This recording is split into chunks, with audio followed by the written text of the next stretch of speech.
Welcome to today's segment of Heart to Heart with Friends. And I'm really excited to introduce to you today Tom Rigler. He and we have known each other for a bit over a decade. And I always appreciated Tom's wisdom and how he packages it with a great sense of humor. And over the years, it has become a really beautiful friendship. And we have had several crossing points, several things that we have in common.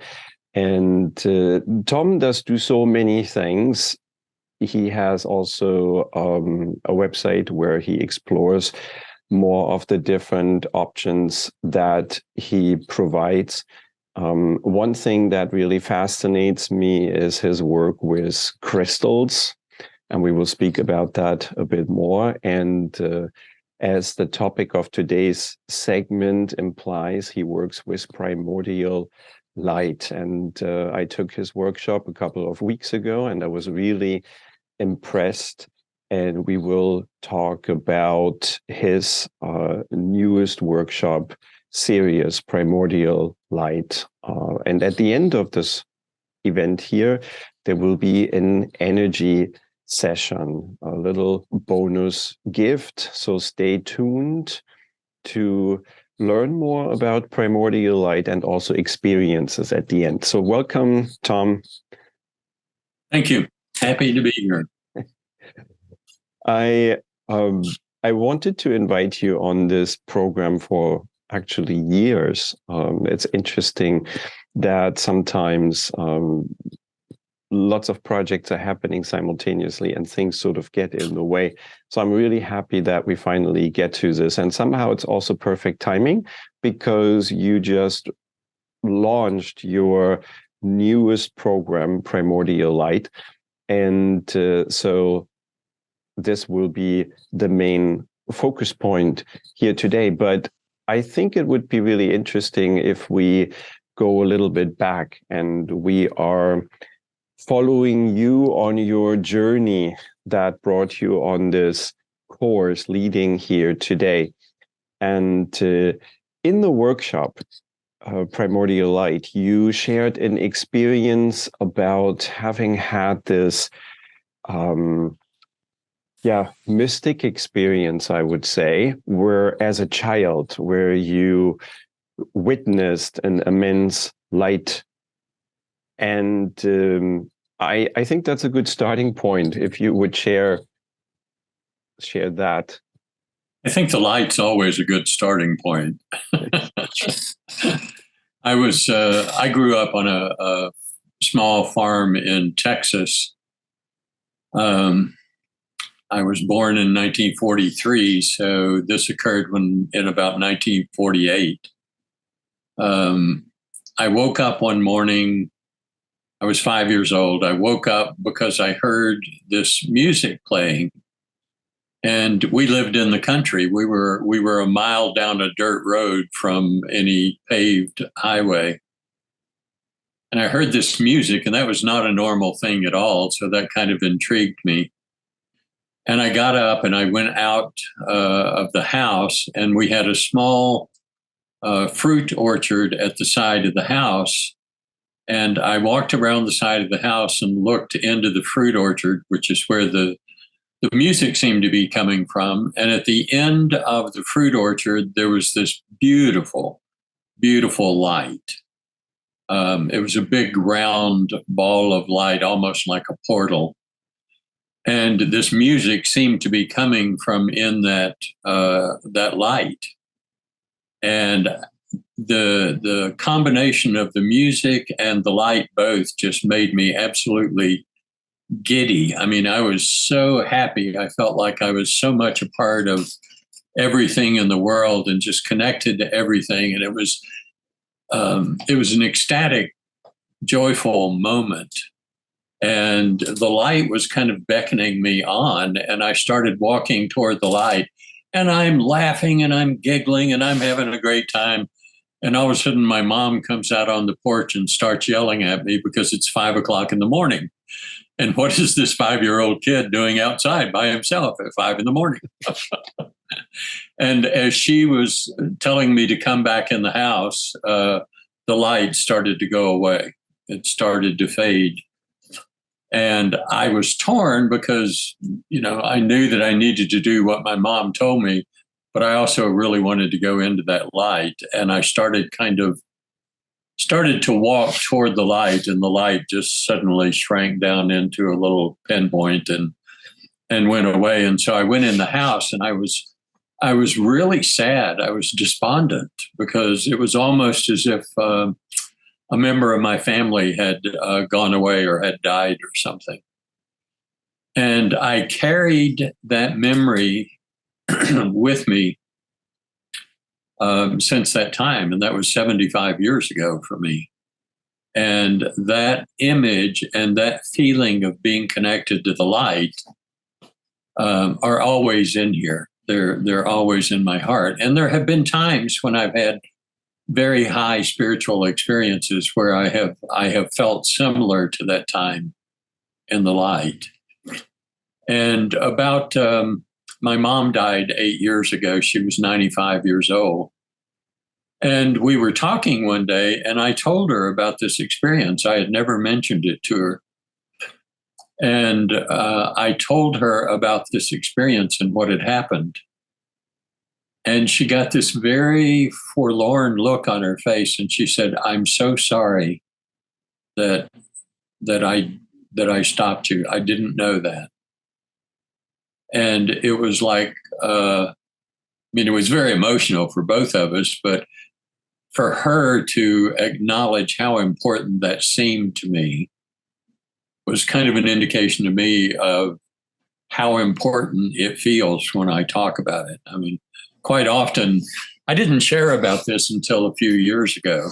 And quite often when I start sharing about it, I start crying because it's just so powerful for me still today. Now, as a 5-year-old, when you had this experience, how did you rationalize this or interpret this in your own mind? So you clearly couldn't talk with your parents about it, or you didn't feel like you could. And but you must have somehow explained that to yourself. When I hear this going in the early morning outside, being lots of light, I think first of the X-Files. I think, maybe there was a UFO landing. But did you connect it with any source in specific, or was it just like a mystery? How did you come to terms with that experience? I don't think at 5 years old my cognitive rational thoughts had emerged very far, and for me it was just, oh, pretty light, make me feel good. Just a sense of wonder. The music was just exquisite. So what song were they playing? Was it some celestial music? Was it the Beatles? I don't know. Was it how do you remember it? It was like celestial music. I do remember that when I was in the 6th grade in grade school, one of my teachers loved classical music, and she would frequently put on a classical piece and play a few minutes of it, which was certainly not school curriculum, but in those days you could get away with a lot more than you can these days. And one day she put on Dvorak's Symphony from the New World, his 9th Symphony, and I had almost the same feeling from listening to that music, which to this day still remains my favorite classical piece of music. Thanks for sharing. I had a period where I heard also sort of celestial music, and I wondered if I just heard something that really existed as a piece already sort of composed by somebody, or if this was just some sort of spontaneous experience. And I've had similar sort of flashbacks when I listen also to classical music, to Haydn. For me, there is a really strong relationship with that etheric music. Very interesting. Thank you for sharing. So it seems like you get a really early start with 5-year-olds. You saw the light literally. And does that mean then you had a pretty straightforward journey towards becoming a spiritual workshop facilitator, a Reiki teacher, working with crystals, or I think there were some bumps in the road as well, right? There were a lot of bumps in the road. I had a lot of experiences, nothing that compared to the light, but I did have a lot of spiritual experiences, and I just couldn't talk about them with my family. I learned very early on that when I talked about some of that stuff, they thought I was crazy, and so I just learned to keep my mouth shut and stuff it down. I think unfortunately a lot of children go through that with parents. And at one point, early on, actually, I turned to alcohol and drugs as a way to shut off any feelings about things. And that lasted until, let's see, I was coming up on my 39th birthday, and it started for me when I was 13. So about 26 years of alcohol and drug use. And I had an epiphany, and I stopped using, and that was a little over 42 years ago that I stopped. And I was fortunate because I met a drug counselor who was spiritually oriented, and I guess he saw something in me. I mean, we would do sessions together, and he would use neuro-linguistic programming, and that was something new that had just kind of come out then. And he advised that I should do meditation, and I should find classes to take, and he felt like I would benefit from energy work. And that kind of thing. And so I started delving into it. I started off with a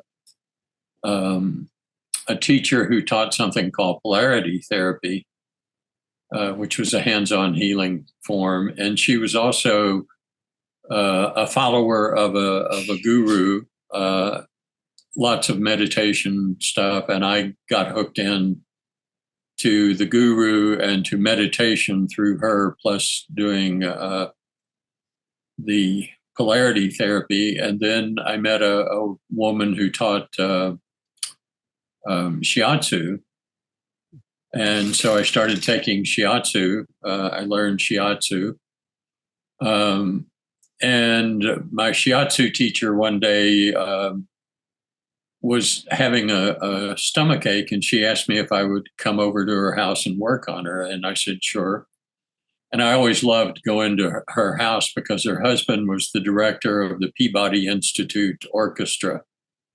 And he was most often found in the living room playing on a grand piano. And so I walked in, and he's playing, and she's in her treatment room. And I went in and started to work on her, and I put my hands on her. And she said, "Oh, you do Reiki?" And I said, "No, not that I know of. What's Reiki?" And she said, "I can put your name on a list. There's going to be a teacher in town in about 6 weeks who's teaching Reiki, and you should take it." I said, "Okay." And sure enough, about 6 weeks later, a woman named Ethel Lombardi, who was one of Mrs. Takata's original Reiki masters, came into town, and I took the Reiki class with her. And literally, it was like throwing a lit match into a can of gasoline.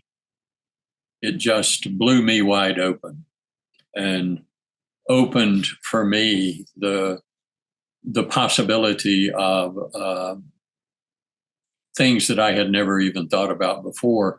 And yet they all seemed familiar. They all felt to me like they were a part of this experience that I had had as a child. So that was kind of the start for me. I did my first Reiki class a little over about 41 years ago, and I continued to learn. I think my focus was and still is to a great extent to find a method that is the simplest to use, that can be the most beneficial for people learning how to take care of themselves and how to help themselves. And Reiki at that time was it. And then other things came along after that. Rebirthing, which is a breathwork procedure. Crystals. I loved the crystals, and as a result, have so many crystals that it's kind of hard to walk around my apartment. So that's also something we have in common. I already was really fascinated with crystals as a child, and also have had a big collection, which I got rid of. Actually, I felt the need to put things back into circulation. I only kept the most important few hundred pieces, but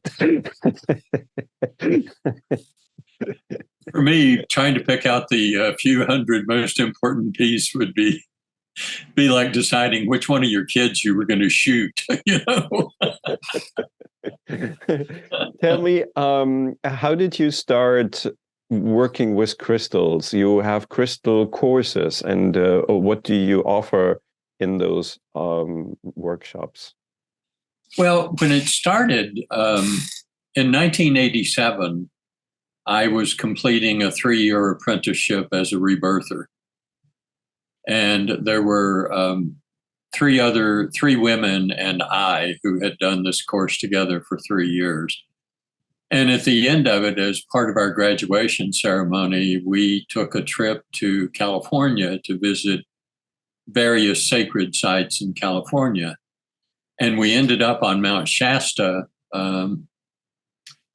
And I didn't know it at the time. None of us, other than the teacher who was leading us, knew it.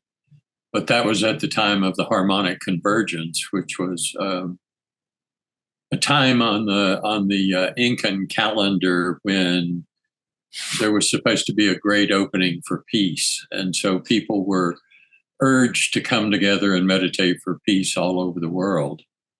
And we were camping out on the side of Mount Shasta, and the first morning we're there, I hear people walking through the woods and talking, and all of a sudden, somebody comes into our campsite with a TV camera on their shoulder, and a woman holding a microphone, and they were from a TV station in Oregon, and they were there for the harmonic convergence. That was when I found out that the harmonic convergence was going on. And as part of our completion of our apprenticeship, we had to do certain meditations and certain breathwork practices and so forth. And I was sitting up in my sleeping bag, and I was doing one of these meditations, and Spirit took me into a crystal cave underneath Mount Shasta and initiated me into crystal and energies.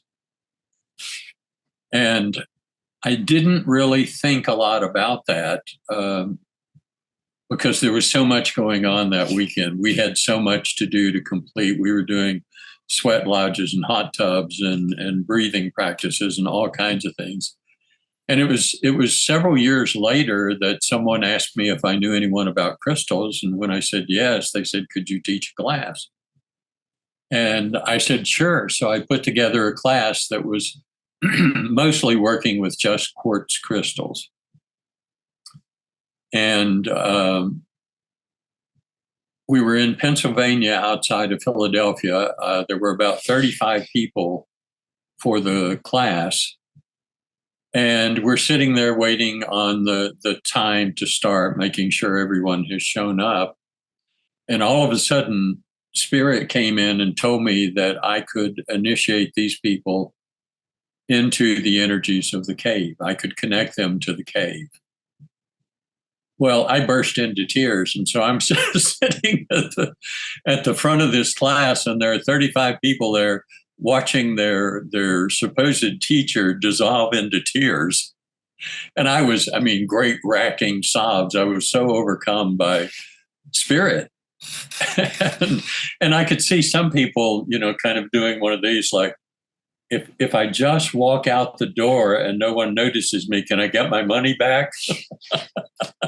Now it's a great story to tell, right? At the moment, it was not so easy. Well, once I finally got to the point that I wasn't going, I told them what had happened, and they were all thrilled about that. It was like, oh, yeah, that's great. So these days, the way I teach the class is I connect people to the crystal cave, which contains so you now skip over the crying part. Yeah, we're past the crying part. We're several years past the crying part. I now teach a class where I take people into the cave and I initiate them to the energies. And then they can, at that point, call upon the energy of any crystal, any mineral that is available in the world, exists in this crystal cave. And they can connect with that energy and simply ask to connect with a pure ray of that energy and either run it for themselves or send it to another person. So it's kind of a poor man's way of dealing with crystals, because you don't have to buy a ton of crystals, although I love crystals and I still buy them. But it's also actually pretty amazing from an environmental perspective. It means we don't really need to dig out the minerals, the crystals, and we don't need to have them in our hand. We still get basically the same benefit just by this technique to distantly connect. Yeah. And I've taught, I taught crystal classes in Japan. I taught crystal classes in Canada. I taught crystal classes out in California. I taught them in England. I taught them in Spain. They're always very, very well received because the energy is quite powerful. And people are kind of surprised at how powerful it is. It always helps, too, that I would generally have 50 or 60 pounds of crystals with me to play with. So, well, that one didn't work. Here, try this one. It does bring out the inner child in most people. Holding a crystal, playing with some rocks, it's always really helpful. Well, for me, it's much better than playing with my internal rocks. So. Well, at some point, then you somehow connected to the Seraphim Blueprint. And that's when we connected around 2012, 12-ish somehow. 2013. 2013. And it's interesting that Mount Shasta had such an really pivotal role in your story. You had that amazing experience with Spirit on Mount Shasta. I still haven't visited there, but one of my spiritual teachers, Michael Tamura, he just passed away very recently, sadly. But he had this really strong connection with Mount Shasta. And I met him, I think, in 2005, the first time. And the very first time I met him, he did a meditation. And in that meditation, suddenly at some point, he told me that a huge angel joined. And he didn't define the angel further, but he just announced the arrival of a enormous angel. And at the time, I still had a lot of hesitations with that acceptance of that concept of winged beings. I struggled so much with the wings, and I was still not really open to this idea. And maybe that's why he didn't elaborate much. So he just said this huge angel is joining. And exactly at that moment, I got an energy wave hitting me sideways that it pushed me off my chair.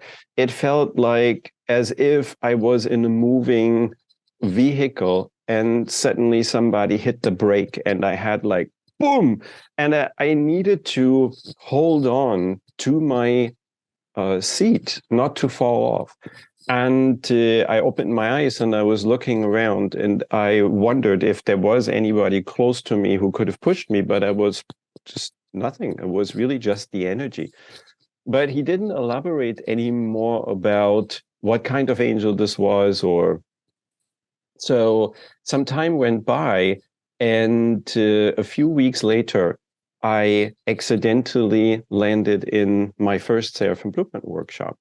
And then I had this feeling of energy again, really strong. So then I felt that first contact with this angel prepared me for being even receptive to then having the Seraphim Blueprint experience. And so I started with the Seraphim Blueprint because I somehow felt that first experience guided me to this workshop. But then after I began learning the Seraphim Blueprint, I realized that that angel was a Seraphim angel because it was quite obvious because the business name of my teacher was Seraphim at Mount Shasta. And the other business name that he used was Seraphim Travels, etherically, energetically, but also physically for a travel arrangement. And I do think that on the very first time when I had this experience, I just didn't get any information about Seraphim because it would have been too overwhelming. But it gradually prepared me then for the Seraphim Blueprint. It sort of softened me up.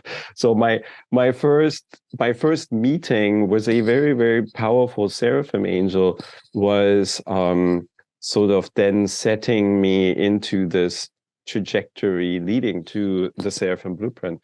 So I thought of this because you just mentioned Mount Shasta. And for my teacher, Michael Tamura, Mount Shasta was always really this sort of sanctuary. And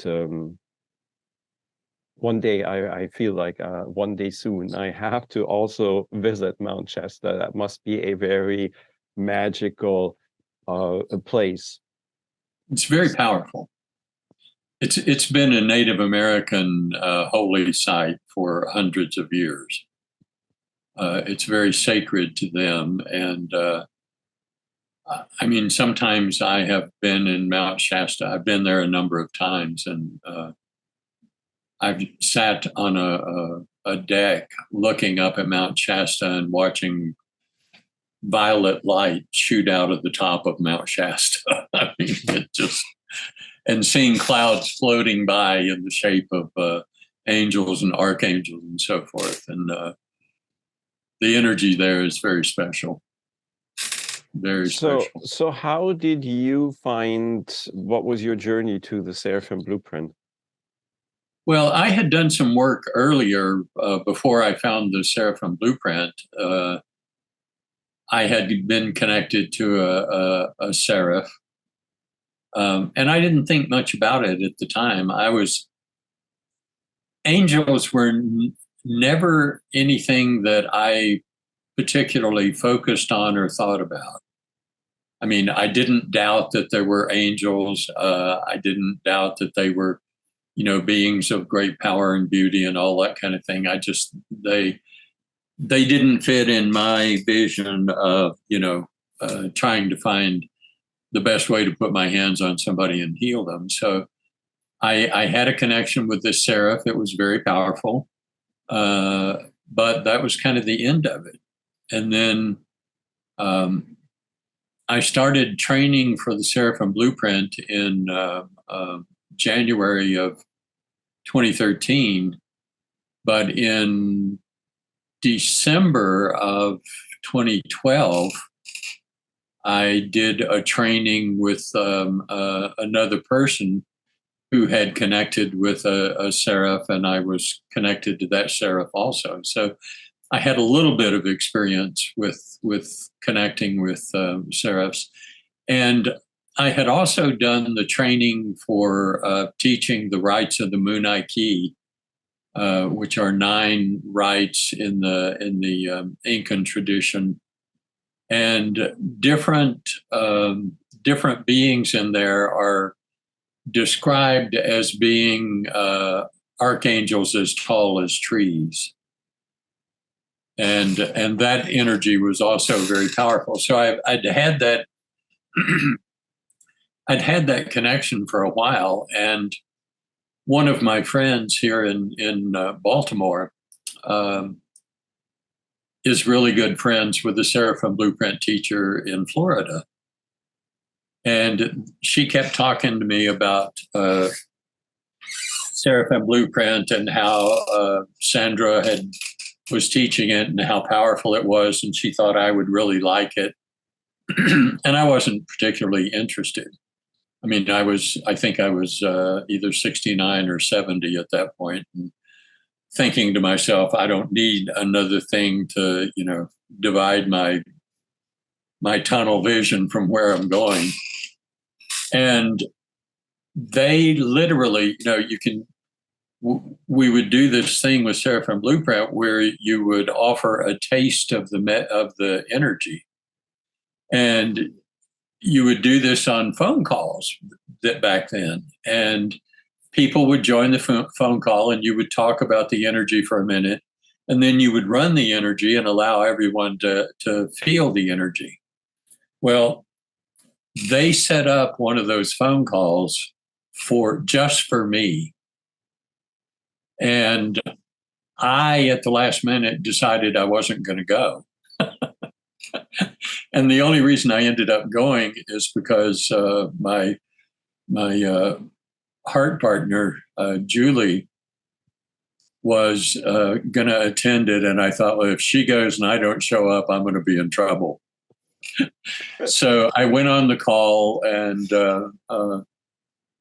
she talked about the energies for a bit, and then she ran the energies, and I literally just thought to myself, oh my God, not only do I have to take these classes, but I have to learn how to teach it. And that was the start for me. I started in January of 2013, and by May, I was able to teach the first 4 levels of the Seraphim Blueprint. And I had, by that point, I had also taken several classes with you. And then that led to when we first met, and that was the festival that happened in Naples, Florida, and that was in 2014. Then we met face to face in person. Right. And then that has been quite an interesting journey with the Seraphim Blueprint. We also both were becoming parts of the Seraphim Blueprint board, the nonprofit organization of the Seraphim Blueprint. And we were on the board together for 5 years, which was a very good teamwork. And as I said earlier, I always really appreciate your wisdom that you can sort of dribble into every aspect, every point of discussion, and your sense of humor. That has been really a delight over the years. And so then that brings us kind of to the present time.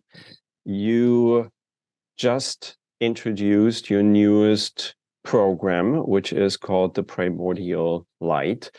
So this is free of Seraphim Angels. You are back to your connection with Source that you had as a 5-year-old. Seems like you're coming sort of full circle. You had the premiere a few weeks ago, and I very, very spontaneously decided to sign up for your course. It was so funny to me. I know many of my students do this. I announce a workshop and then they think about it, think about it, think about it, think about it. And then on the last evening, they are trying to register. And it always baffles me. And I did exactly the same thing. I was like, in the very late evening before, I was like, can I still join? And I'm really glad I did because I'm trying to get fitter. I lost some weight and I really want to. I feel like at the age of 55, it's kind of now or never.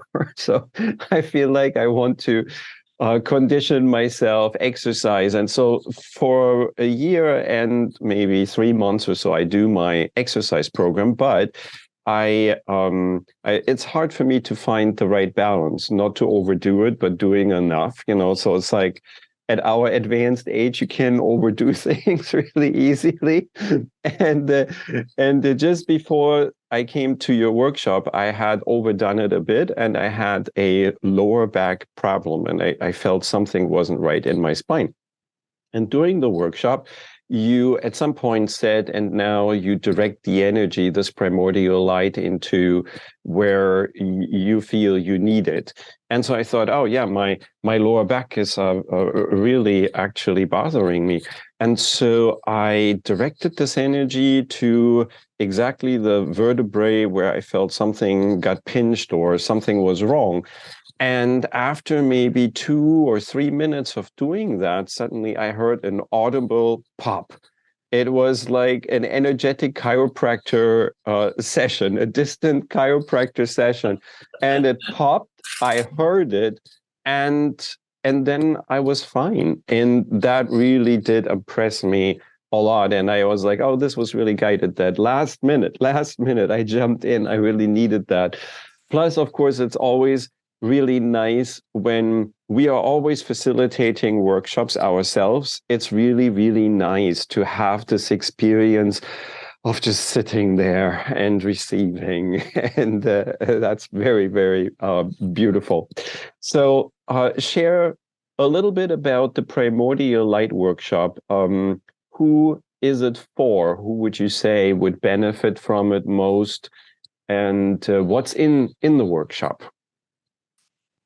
Well, I think, and of course, I'll be the first to admit I'm slightly biased. I think anyone can benefit from this class. When this class started to come together, it came together because I started receiving information about the class and ways to use light and things to do with the light. And it was a process of trying to create a system of energy work that would be effective and that would be simple to use, that had no prerequisites. You don't ever have to have taken anything before. You don't have to have ever done any kind of energy work before. And there aren't many boundaries to how you can use the energy. You gave me a phrase that because of something that you have been working on yourself, and you used the phrase when I was talking to you about this early on of, oh, I like that because that's like spiritual democracy. And that really stuck with me. I had not thought of it in those terms, but I think that's true. This is a system that, okay, I give you attunements to the energy. I suggest a whole bunch of different things that you can do with it. But then I'm really anxious to see what people are going to do with it and report back to me and tell me about it, because I don't feel like I own this system. I don't feel like I'm the final word on this. I feel like I've just kind of found out that there's a surface to scratch, and that now I might barely be able to scratch it. in terms of using light for healing energy. And of course, light is used by doctors and therapists of all type. If you're depressed, you can use a full spectrum light to help with your depression, especially seasonal affective disorder. Surgeons use lasers to cut things, but they use a modified version of the light to help with sore muscles and tendons and things like that. And people use infrared, which is just another spectrum of the light. We take pictures with X-rays, which is a totally different spectrum of the light. And we're somewhere in the middle with that, but I think of primordial light as being able to encompass all of the spectrum of light, visible and invisible. And we're bounded only by our imagination as to what we can do with it. One of my teachers has a saying. He says, if you try something, something might happen. If you don't try anything, nothing's going to happen. And I really think that's true, especially with this energy. I've only taught 2 classes with it so far, and I've told everyone in both classes, try everything you can think of. I have a student in Cyprus who is using this to try and help with her husband's cancer, and we were working together last week to hone in on using it in a very specific way to do that. I've used it on clients of mine who have cancer. I've used it on people who were losing their hair. I mean, I've used it for everything you can imagine. And it's very powerful. So there is hope for hair loss? That's what I hear you saying? Well, once you've gone through the polishing process, I'm not sure. So, anyone want to rent a bowling ball? So, this tool set that people get in the Primordial Light workshop, they are both for self-care, and they can also be utilized to energetically support others in many different ways. And you just gave some examples of how people can use it. Now, I'm interested in, how do you use it personally for your self-care, for your, daily routines? I know you do go a lot into nature and to reconnect and recharge in nature. And how does this primordial light fit into this, into your way to keep balanced and harmonized and well? I do try to meditate regularly. And when I'm meditating, I run the energy. I do self-care using the energy. And I'm generally in my day either talking to someone about the energy or thinking about the energy, so that it's always kind of uppermost in my mind. Like one of the aspects of the primordial light that that came to me was enhancing and restoring the neuroplasticity of the brain, which has potential benefits for people who have had strokes, who have some form of dementia, Alzheimer's or some other form of dementia, people who have had traumatic brain injuries, and also just to help people retain the creativity. The more neuroplasticity your brain has, the more or the higher your creativity levels can be. And so I run, I'm 80 years old, and so a lot of things I don't remember as well as I used to. But I run neuroplasticity a lot, thinking, well, whatever I got left, I want to keep it. I don't want to have it seeping out my ear or something. So I run the neuroplasticity for myself. Most people have suffered some form of trauma in their life. whether it's a physical trauma or an emotional trauma. It's all kinds of traumas that we all go through in life. One of the ways that you can use is to heal trauma in your life, past, present, and future. And it's all very, very simple to do. There's nothing complex about it. It's the most simple form of work that I have experienced to this date. And it's also probably the most powerful. And I really like that participants have so many ways how they can tailor it to how they want to use it, how they want to integrate it. And it's like this chain of discovery as they work with it. The energy reveals itself more to the user. And that's what I really like, that it's a key in the hands of everybody. And the more they use the energy, the more they will benefit, the more they will understand it, and more uses that might not be taught in the workshop, they will just then become apparent through working with the energy. Yeah, a part of working with the energy is about opening yourself to work with the energy. And there are meditations in the workshop that will allow you to meditate with the energy and run the energy through to open yourself to be able to receive even more light and to be able to channel more light and more energy. And that's very important. It's kind of a self-fulfilling prophecy that, as you just said, the more you work with the energy and the light, the more you open to work with it, and the more benefit you can receive from it. And there are 3 levels in the Primordial Light system. The first level is basically about working with kind of the physical body, more so the physical body, and working with other people.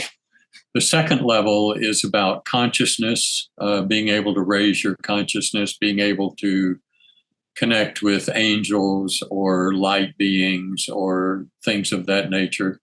And also there's a dimensional aspect to it of being able to take advantage of the fact that we're surrounded by, as scientists talk about, we're surrounded by an infinite number of parallel realities and parallel dimensions. And in any dimension at any one time, I might not be doing an interview with you. I might be, out walking at the lake, or I might be driving a race car, or, doing any of a number of other kinds of things. And there are ways that you can use this energy to tap into that intelligence, that health, that life in those other dimensions and other places. So, there's some good, solid, grounded in the earth energy, and then there's the potential for some real science fiction-y stuff, which seems to work. So I'm not gonna negate it. I may make fun of it a little bit, but it seems to work. So you said there's 3 parts, and you just explained part 1 and part 2. And what's the third 3? part will be the teacher level. Okay. So if people would want to experience your Primordial Light workshops, they could contact you either by going to your website. There's a contact form, which is lotusheart.us. Lotus at lotusheart.us is the email address, and Lotus Heart US, there is a contact form there. There's a contact form, yes. And you are also present on social media, primarily Instagram and Facebook. And Correct. there you are under your name, Tom.Rigler. Right. Now, we wanted to end today's presentation here with an energy experience. And what do you think would work best? Well, for the people who watch this on replay, I just want to point out that the energies will be effective on the replay. Yeah, all you'll have to do is intend to receive the energies, and you will get them as if you were in front of us. And I can attest to that because I've gotten recordings from Tom's workshop, and when I listen to the energy, then it really does feel very immediate and very potent. So, what topic did you think was best for our audience here today? You know, I'm having trouble deciding. I've got two energies that I'm thinking about. One is healing and clearing trauma from the past and the present.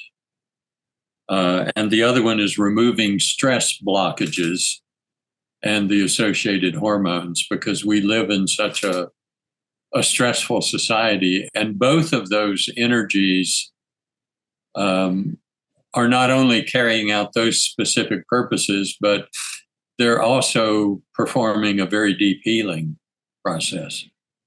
I would, if I can say which one I would prefer, I would go with the stress one.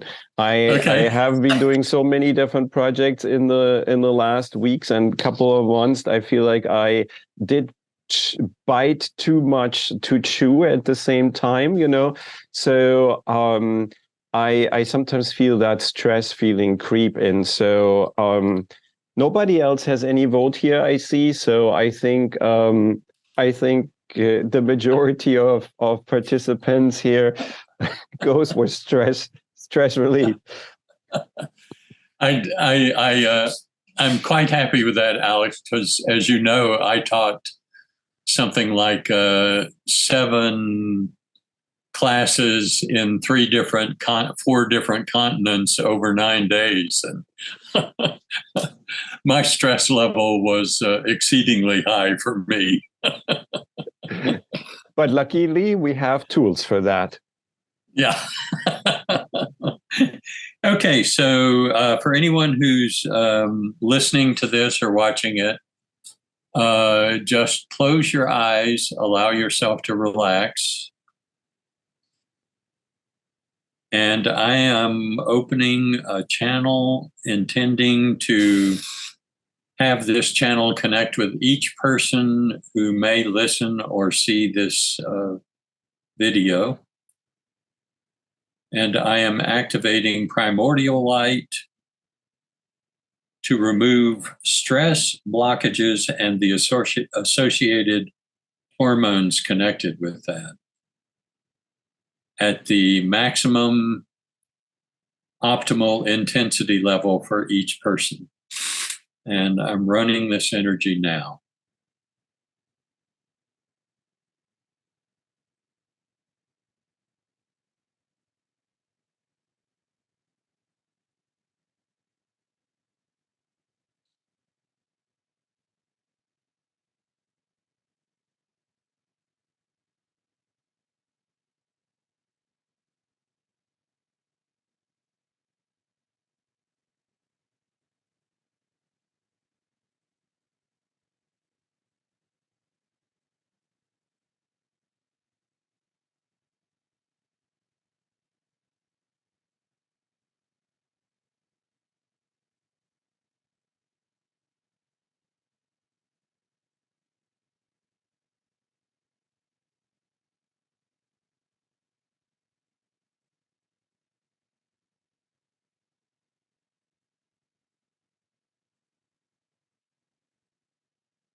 So just begin to slowly bring your awareness back to your body. Feel yourself sitting or lying or standing. Feel the air around your body.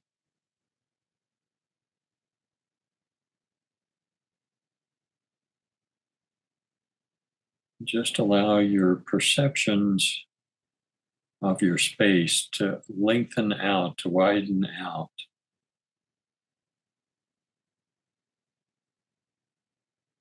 Picking up any information that you may need to hear from your environment.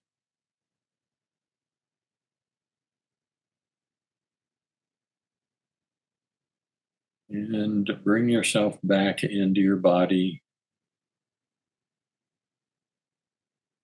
Bring your awareness back. And when you're ready, take your time and you can open your eyes.